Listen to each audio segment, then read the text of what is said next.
Hello students, DV classes में आपका स्वागत है। मैं दिलीप वर्मा आज आप लोगों को बेसिक केमिस्ट्री के 6वें भाग में धनायन व ऋणायन के सापेक्ष इलेक्ट्रॉनिक विन्यास कैसे लिखा जाता है इसके बारे में बताऊंगा।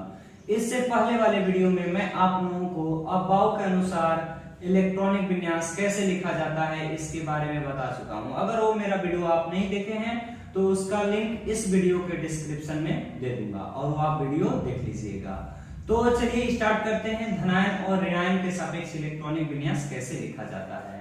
तो स्टूडेंट्स, कल हम आपको अफवाह के अनुसार ऊर्जा के बढ़ते क्रम में ये चीज हम आपको बताए थे कि ऊर्जा का बढ़ते क्रम होता है 1s के बाद 2s के बाद 2p के बाद 3s के बाद 3p के बाद 4s के बाद 3d उसके बाद 5 इसी तरह आगे 7s तक होता है।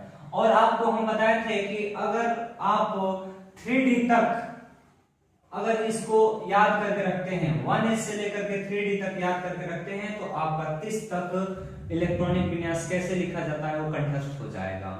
तो चलिए आज स्टार्ट करते हैं। तो देखते हैं एस में हम बोल सकते हैं कि मैक्सिमम 2 इलेक्ट्रॉन प्रवेश करता है, उससे कम इलेक्ट्रॉन भी प्रवेश कर सकता है। पी में मैक्सिमम 6 इलेक्ट्रॉन प्रवेश करता है, उससे कम भी इलेक्ट्रॉन प्रवेश कर सकता है। डी में मैक्सिमम 10 इलेक्ट्रॉन प्रवेश करता है, उससे कम भी इलेक्ट्रॉन प्रवेश कर सकता है। एफ में मैक्सिमम आपका 14 इलेक्ट्रॉन प्रवेश करता है, उससे कम भी इलेक्ट्रॉन प्रवेश करता है। तो चलिए स्टार्ट करते हैं, एग्जांपल लेते हैं। पहला मान लेते हैं Cu पे 2 प्लस है और Cu पर 2 प्लस है, तो इसका हमें इलेक्ट्रॉनिक विन्यास लिखना है। तो कैसे लिखेंगे भाई? तो पहले सामान्य अवस्था में देख लेते हैं Cu पर जब कोई चार्ज ना हो तो इसका इलेक्ट्रॉनिक विन्यास कैसे लिखा जाता है। तो Cu का अब परमाणु क्रमांक जो होता है वह 29 होता है। अगर हम इसका इलेक्ट्रॉनिक विन्यास लिखे तो सबसे पहले इलेक्ट्रॉन 1s में भरता है, 1s में प्रवेश करेगा। s में आप जानते हैं कि मैक्सिमम 2 इलेक्ट्रॉन प्रवेश करता है, तो ये 2 इलेक्ट्रॉन प्रवेश कर गया। उसके बाद इलेक्ट्रॉन आपका 2s में प्रवेश करता है, 2s में आपका इलेक्ट्रॉन प्रवेश करेगा और s में आप जानते हैं कि 2 इलेक्ट्रॉन प्रवेश करता है। उसके बाद इलेक्ट्रॉन आपका 2p में प्रवेश करेगा, 2p में इलेक्ट्रॉन प्रवेश करेगा तो कितना इलेक्ट्रॉन मैक्सिमम p में प्रवेश करता है? वही 6 इलेक्ट्रॉन प्रवेश करता है, तो यहाँ से 2p 6 हो जाएगा। 2p के बाद आपका इलेक्ट्रॉन प्रवेश करता है 3s में, s में आप जानते हैं कि मैक्सिमम 2 इलेक्ट्रॉन प्रवेश करता है। उसके बाद इलेक्ट्रॉन प्रवेश करता है 3p में, p में मैक्सिमम आपका 6 इलेक्ट्रॉन प्रवेश करता है। उसके बाद हम बात करते हैं कि इलेक्ट्रॉन प्रवेश करता है 4s में, 4s में आपका इलेक्ट्रॉन प्रवेश करता है 1 इलेक्ट्रॉन, ये आपको हम इसके विषय में बता चुके हैं। उसके बाद इसका बचा जो इलेक्ट्रॉन होता है वह 3d में प्रवेश करता है, 3d में आपका 10 इलेक्ट्रॉन हो जाता है। क्योंकि हम कल आपको बताए थे कि अगर आप अफवाह के अनुसार इलेक्ट्रॉनिक विन्यास लिख रहे हैं, अफवाह के अनुसार इलेक्ट्रॉनिक विन्यास लिख रहे हैं, तो अगर आपको कहीं भी s पे 2 d पर 4 दिखाई दे तो वह गलत होता है और s पर 1 और d पर 5 हो जाता है, ये जो होता है वो सही होता है। उसके बाद हम आपको बताए थे कि अगर s पे 2 और d पर 9 दिखाई दे तो ये गलत होता है और सही क्या होता है भाई? तो s पे 1 और d पर 10 लिख दिया जाता है, तो ये सही होता है। तो कॉपर का इलेक्ट्रॉनिक विन्यास ये होता है, इस पे कोई चार्ज ना हो। तो अब देखते हैं कि कॉपर प्लस पर का इलेक्ट्रॉनिक विन्यास कैसे लिख सकते हैं। कॉपर प्लस मतलब 1 इलेक्ट्रॉन या दूसरे को दे चुका है, तो इसके पास जो इलेक्ट्रॉन बचेगा वो 28 बचेगा। अब इसका हम इलेक्ट्रॉनिक विन्यास लिखेंगे, तो इलेक्ट्रॉनिक विन्यास लिखेंगे भाई तो 1s 2 2s 2 2p 6 3s 2 3p 6। अब रहा बात कि इसका एक इलेक्ट्रॉन 4s से निकलेगा या 3d से निकलेगा। तो स्टूडेंट्स, इसका जो एक इलेक्ट्रॉन वह त्यागा है वह अपना इलेक्ट्रॉन अंतिम कक्षा से त्यागेगा, अंतिम कक्षा मतलब 4s से त्यागेगा, क्योंकि इसका अंतिम कक्षा 4s है न कि 3d है। 3d या अफवाह के अनुसार इलेक्ट्रॉन भरने का क्रम है, न कि यह इसका अंतिम कक्षा है, इसलिए यह अपना इलेक्ट्रॉन 4s से एक त्याग देता है। इसलिए यहाँ पर हो जाता है 4s पे 0 और 3d पर 10 हो जाता है, जो मेरा यह सही होता है। अगर हम बात करते हैं Cu पर 2 प्लस की, Cu पर 2 प्लस मतलब यह 2 इलेक्ट्रॉन अगर कॉपर त्याग देता है तो इसके पास 27 बचता है इलेक्ट्रॉन। अब हम इसका इलेक्ट्रॉनिक विन्यास लिखेंगे तो 1s पे 2, 2s पे 2, 2p पर 6, 3s पे 2, 3p पर 6। अब ये अपना 2 इलेक्ट्रॉन त्यागेगा, 2 इलेक्ट्रॉन त्यागेगा तो सबसे पहले इलेक्ट्रॉन यह त्यागेगा 4s से। अगर 4s से पहले इलेक्ट्रॉन त्यागेगा, अगर जरूरत पड़ता है तो वह 3d से भी इलेक्ट्रॉन त्याग देता है। तो पहले 4s से इलेक्ट्रॉन त्यागेगा तो यहाँ पर हो जाएगा 4s पे 0, उसके बाद 3d से इलेक्ट्रॉन त्यागेगा तो यहाँ पर हो जाता है 3d पर 9, जो कि यह मेरा सही होता है। उसके बाद हम लोग देख लेंगे कि दूसरा एग्जांपल में देखेंगे कि Fe पर 2 प्लस और Fe पर 3 प्लस का इलेक्ट्रॉनिक विन्यास कैसे लिखा जाता है। तो चलिए देखते हैं कि सामान्य अवस्था में Fe का इलेक्ट्रॉनिक विन्यास क्या होता है। पहले तो Fe का परमाणु क्रमांक आपका होता है 26। अगर हम इसका अफबाव के अनुसार इलेक्ट्रॉनिक विन्यास लिखें तो यह होता है 1s पे 2। पहले 1s में भरेगा, उसके बाद 2s में भरेगा, 2s पे 2, उसके बाद 2p में भरेगा, 2p पर 6, उसके बाद 3s में भरेगा, 3s 2, उसके बाद आपका 3p में भरेगा, 3p पर 6, उसके बाद आपका 4s में भरेगा, 4s में आपका 2 हो जाता है, उसके बाद 3d में भरेगा, 3d में आपका 5 हो जाता है। अगर ऊपर वाले सभी को जोड़ दें 2 2 4 6 10 2 12 6 18 2 20 5 25, सॉरी 3d पर आपका 6 होता है। तो ऊपर वाले सभी अंक को जोड़ दें तो यह टोटल 26 हो जाता है। अब हम देखते हैं कि Fe पर 2 प्लस का इलेक्ट्रॉनिक विन्यास कैसे लिखा जाता है और Fe पर 3 प्लस का इलेक्ट्रॉनिक विन्यास कैसे लिखा जाता है। जब Fe पर 2 प्लस होता है तो इसके पास 24 इलेक्ट्रॉन बचता है और इसके पास आपका 23 इलेक्ट्रॉन बचता है। तो इसका इलेक्ट्रॉनिक विन्यास हम लोग कैसे लिखेंगे देखते हैं। तो पहले 1s में 2 इलेक्ट्रॉन भरेगा, उसके बाद 2s में 2 इलेक्ट्रॉन भरेगा, उसके बाद 2p में 6, उसके बाद 3s में 2, उसके बाद 3p में 6।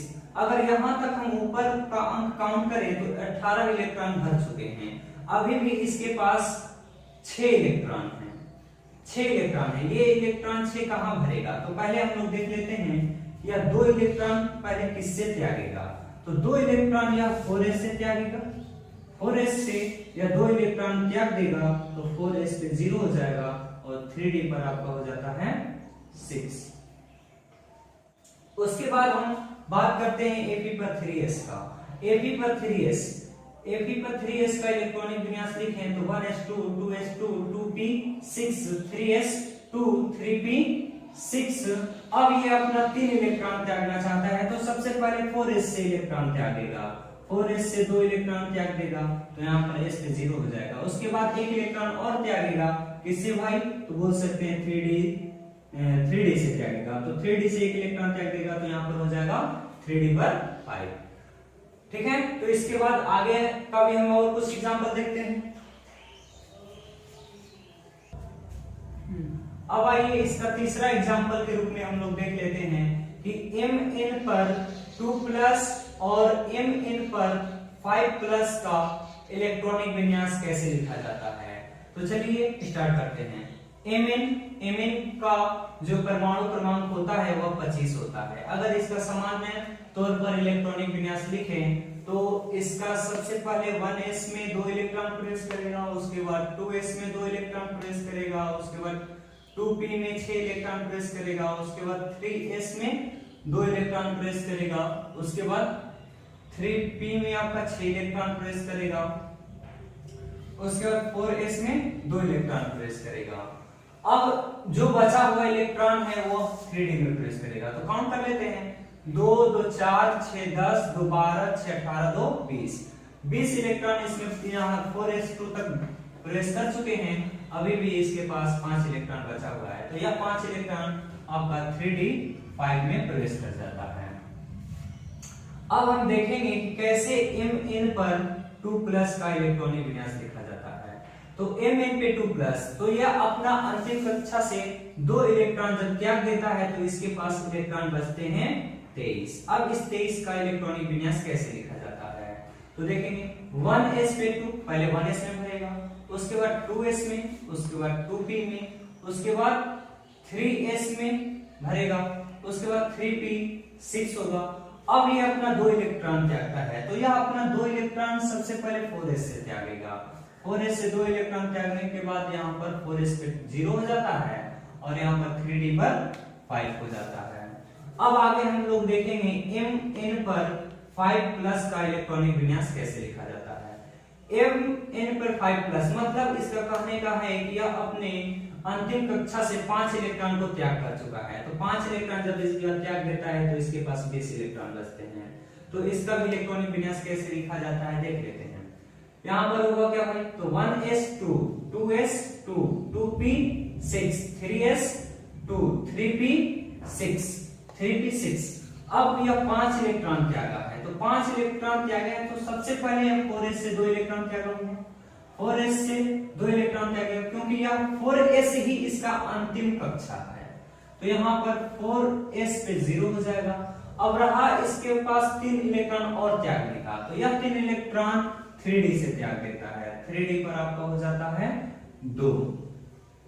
इस तरह से Mn पे 2+ और Mn पर 5+ का इलेक्ट्रॉनिक विन्यास लिखा जाता है। उसके बाद हम लोग देखेंगे चौथे एग्जांपल में आपका टाइटेनियम का, टाइटेनियम 2+ और टाइटेनियम 4+ का इलेक्ट्रॉनिक विन्यास कैसे लिखा जाता है।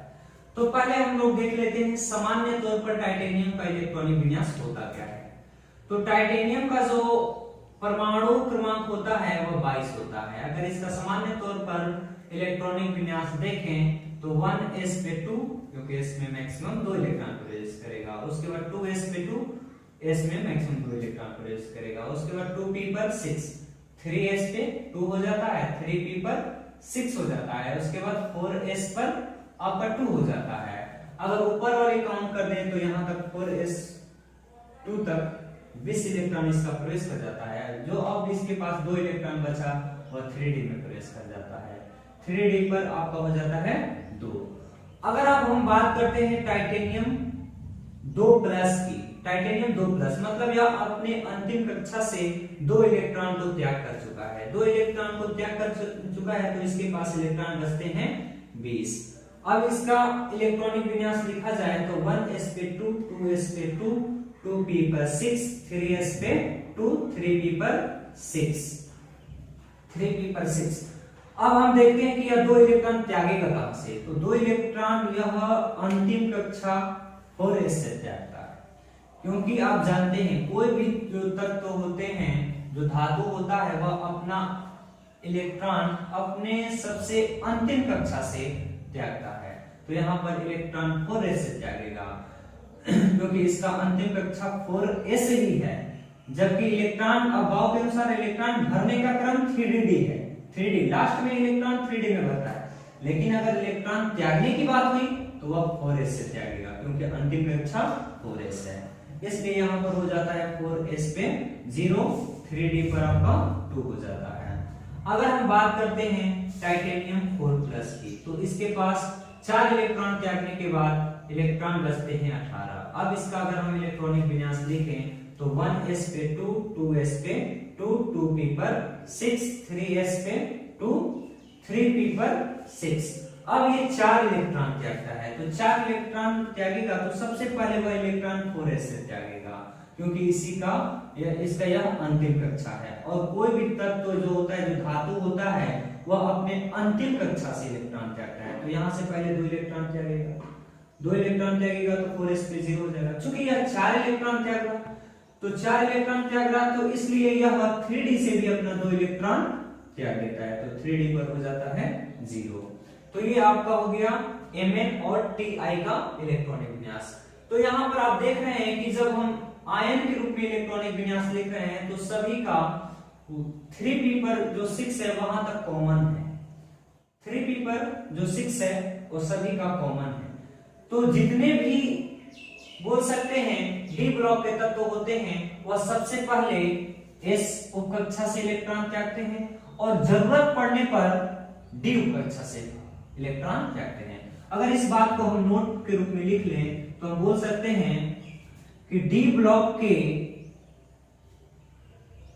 सभी तत्व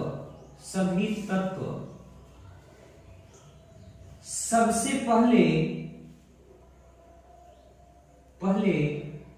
इस उपकक्षा से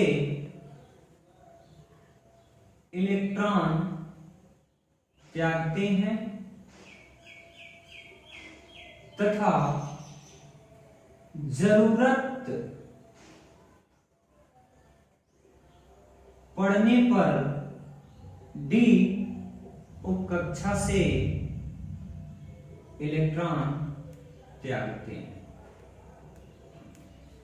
ये होता है, ये आप नोट के रूप में लिख सकते हैं। इसके बाद आगे भी देखेंगे, देखते हैं, ये सब आप लोग नोट कर लीजिए।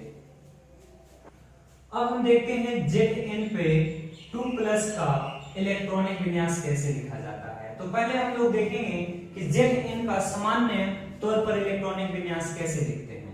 तो Zn का जो परमाणु क्रमांक होता है वह 30 होता है। Zn का परमाणु क्रमांक 30 होता है। अगर इसका इलेक्ट्रॉनिक विन्यास आप भाव के अनुसार लिखें तो 1s2 2s2 2p6 3s2 3p6 4s2 3d10 हो जाता है। अब हम आपका इलेक्ट्रॉनिक विन्यास लिखना चाहते हैं Zn2+। मतलब यह अपने अंतिम कक्षा से 2 इलेक्ट्रॉन को त्याग कर चुका है, तो इसके पास इलेक्ट्रॉन बचते हैं भाई 28। अब यह 28 इलेक्ट्रॉन बचे तो यह इलेक्ट्रॉन सबसे पहले कहां से त्यागेगा? तो यह हम आपको बात बता चुके हैं, डी ब्लॉक के सभी तत्व सबसे पहले इस उपकक्षा से इलेक्ट्रॉन त्यागते हैं।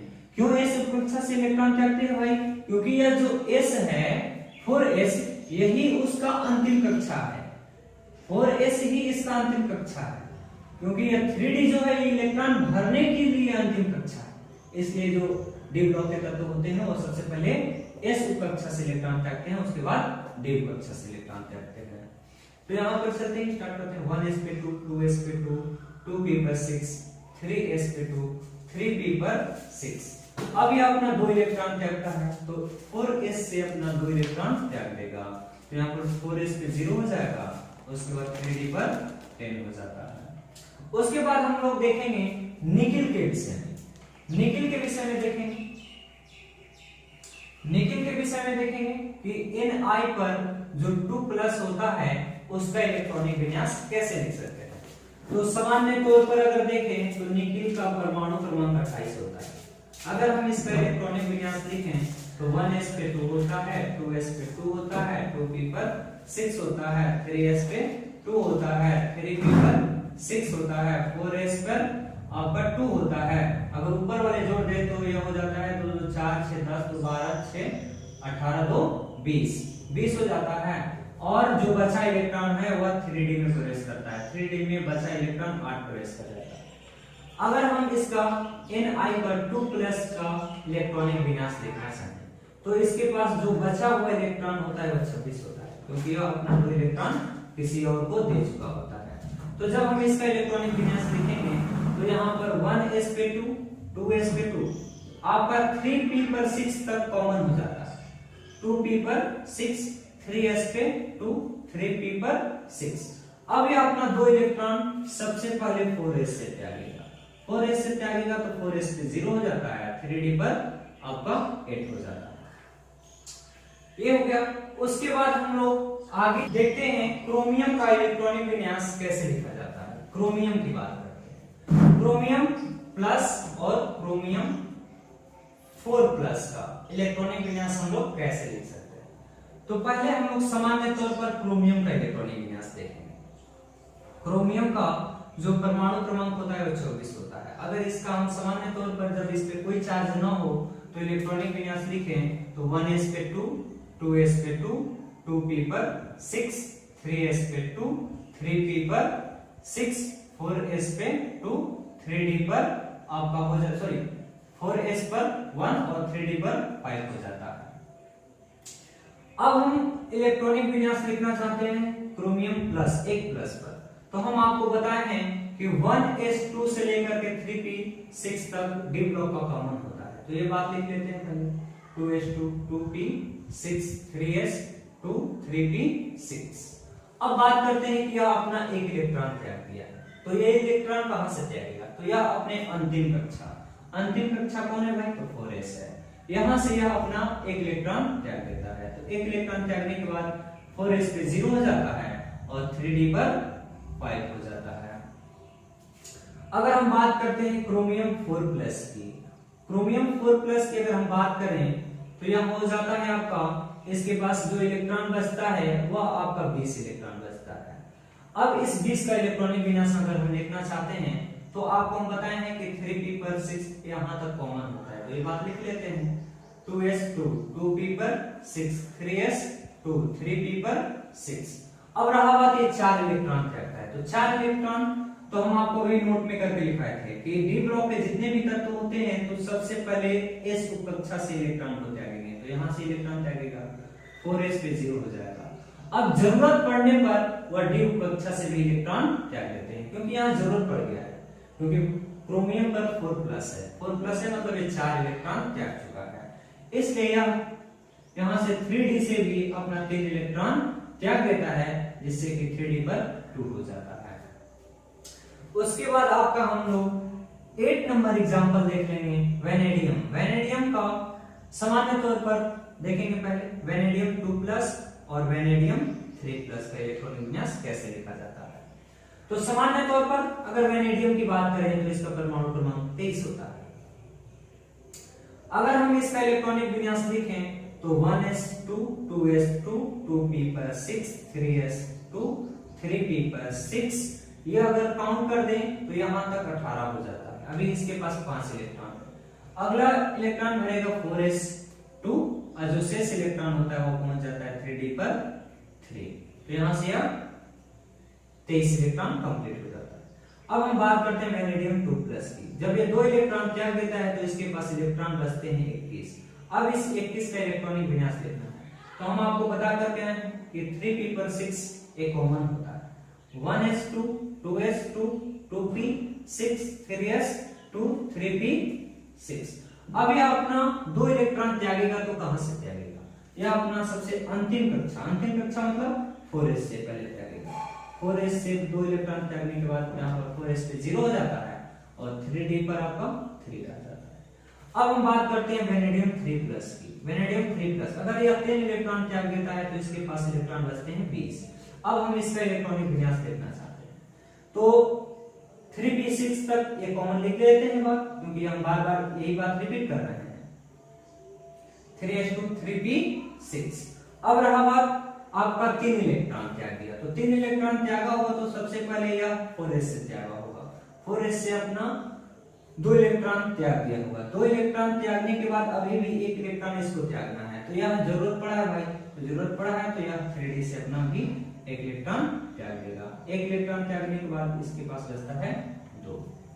तो चलिए इतना आप एग्जांपल लीजिए। अब 2 एग्जांपल और देख लेते हैं, तो आइए देखते हैं एग्जांपल अगला स्केडियम 3+ का। स्केडियम 3+ का, तो स्केडियम 3+ का इलेक्ट्रॉनिक विन्यास देखने से पहले हम लोग देखेंगे सामान्य तौर पर स्केडियम का इलेक्ट्रॉनिक विन्यास कैसे लिखा जाता है। तो स्केडियम का जो परमाणु क्रमांक होता है वह 21 होता है। अगर हम सामान्य तौर पर इसका इलेक्ट्रॉनिक विन्यास देखें तो 1s पे 2 2s पे 2 2p पर 6 3s पे 2 3p पर 6 4s पर 2 3d पर आपका 1 हो जाता है। अगर सभी को काउंट करते हैं तो यह 21 इलेक्ट्रॉन कंप्लीट कर जाता है। अब हम बात करते हैं स्केडियम 3+ की। स्केडियम 3+, तो हम आपको बताएं कि 3p पर 6 ये कॉमन होगा, 2s2 2p 6 3s 2 3p 6। अब यह अपना 3 इलेक्ट्रॉन त्यागा है, तो 3 इलेक्ट्रॉन त्यागा कहां से होगा भाई, तो यह सबसे अंतिम कक्षा से। सबसे अंतिम कक्षा कौन, 4s। यहां से 2 ही इलेक्ट्रॉन त्याग कर सकता है, तो 4s पे 0। अब एक इलेक्ट्रॉन और इसको त्यागना है, तो जरूरत पड़ा तो यह 3d से भी अपना इलेक्ट्रॉन त्याग देता है, तो 3d पर हो जाता है 0। अब हम लास्ट देख लेते हैं आपका कोबाल्ट का। कोबाल्ट 2+। कोबाल्ट 2+, तो पहले देखते हैं कोबाल्ट का सामान्य अवस्था में इलेक्ट्रॉनिक विन्यास होता क्या है। तो कोबाल्ट का परमाणु क्रमांक 27 होता है। अगर हम इसका इलेक्ट्रॉनिक विन्यास लिखें 1s2 2s2 2p6 3s2 3p6 4s2 3d आपका हो जाएगा 27। अगर काउंट करें तो 2 2 4 6 10 2 12 6 18 2 20 3d डीप में 7 इलेक्ट्रॉन प्रवेश कर जाता है। अगर हम बात करते हैं CO2 प्लस की, तो हम आपको बताएं कि 3p6 का कॉमन होगा 1s2 2s2 2p6 3s2 आपका ये हो जाएगा 3p6। अब ये 2 इलेक्ट्रॉन त्यागता है, तो 2 इलेक्ट्रॉन को 4s से त्याग देता है, 4s से अपना 2 इलेक्ट्रॉन त्याग देता है अंतिम कक्षा से, और उसके बाद ये 3d7। इस तरह से हम लोग धनायन के सापेक्ष इलेक्ट्रॉनिक विन्यास देखें। अब थोड़ा सा हम देख लेते हैं ऋणायन के सापेक्ष इलेक्ट्रॉनिक विन्यास कैसे लिखा जाता है। चलिए देखते हैं कि किसी तत्व पर अगर माइनस आवेश है तो उसका इलेक्ट्रॉनिक विन्यास हम लोग कैसे लिख सकते हैं। जैसे एग्जांपल के रूप में ले लेते हैं, फास्फोरस पे 3 माइनस, सल्फर पे 2 माइनस और आपका क्लोरीन पर 1 माइनस। तो फास्फोरस का परमाणु क्रमांक 15 होता है और यह 3 इलेक्ट्रॉन ग्रहण कर लेता है, तो इसके पास टोटल इलेक्ट्रॉन हो जाते हैं 18। सल्फर का परमाणु क्रमांक 16 होता है, 2 इलेक्ट्रॉन ग्रहण कर लेता है, तो इसका भी हो जाता है आपका 18। क्लोरीन का परमाणु क्रमांक 17 होता है, 1 इलेक्ट्रॉन ग्रहण कर लेता है, तो इसका भी इलेक्ट्रॉनिक विन्यास इसका भी टोटल इलेक्ट्रॉन हो जाते हैं 18। अगर हम बात करें इन तीनों की इलेक्ट्रॉनिक विन्यास का, तो इन तीनों का इलेक्ट्रॉनिक विन्यास एक ही तरीके से होता है क्योंकि सभी के पास 18 इलेक्ट्रॉन होते हैं। तो अब हम इसका इलेक्ट्रॉनिक विन्यास लिखें तो ये हो जाता है 1s पे 2, क्योंकि s में 2 इलेक्ट्रॉन प्रवेश करता है, उसके बाद 2s पे 2, उसके बाद 2p पर 6, उसके बाद 3s पे 2। अगर काउंट करें तो 4 6 10 2 12 इलेक्ट्रॉन यहाँ हो गया। अब इलेक्ट्रॉन प्रवेश करेगा 3p पर 6, ये आपका 18 इलेक्ट्रॉन हो जाता है। फिर हम बात करते हैं, एक और एग्जांपल ले लेते हैं। जैसे हम बात करते हैं आपका oxygen 2 minus, fluorine 1 minus, nitrogen 3 minus. तो आप जानते हैं ऑक्सीजन का परमाणु क्रमांक 8 होता है, 2 इलेक्ट्रॉन ग्रहण किया तो ये हो जाता है टोटल 10 इलेक्ट्रॉन इसके पास। फ्लोरीन का परमाणु क्रमांक होता है आपका 9, 1 इलेक्ट्रॉन ग्रहण कर लेता है, तो टोटल इलेक्ट्रॉन इसके पास भी 10 हो जाता है। नाइट्रोजन की बात करें तो इसका परमाणु क्रमांक 7 होता है, 3 इलेक्ट्रॉन ग्रहण कर लेता है, तो इसका भी टोटल इलेक्ट्रॉन हो जाता है 10। अब इन सभी का भी अगर आपको इलेक्ट्रॉनिक विन्यास लिखने के लिए बोल दिया जाए तो सभी के पास 10 इलेक्ट्रॉन होता है और सभी का इलेक्ट्रॉनिक विन्यास एक ही तरीके से लिखा जाता है। कैसे लिखा जाता है भाई? तो आइए स्टार्ट करते हैं। 1s पे 2, 2s पे 2, 2p पर 6, 3s पे 2, 10 इलेक्ट्रॉन तक लिखना है, तो 2 2 4 4 6 10 आपका 10 इलेक्ट्रॉन प्रवेश कर जाता है। तो इस तरह से लिखा जाता है। ठीक है, ठीक है स्टूडेंट्स, अगर ये आपको मेरा वीडियो अच्छा लगे तो मेरे वीडियो को लाइक शेयर और सब्सक्राइब जरूर करिएगा, और आगे का बेसिक क्लास का वीडियो देखना चाहते हैं तो मेरे चैनल को जरूर से जरूर सब्सक्राइब करके रख लीजिए। थैंक्स।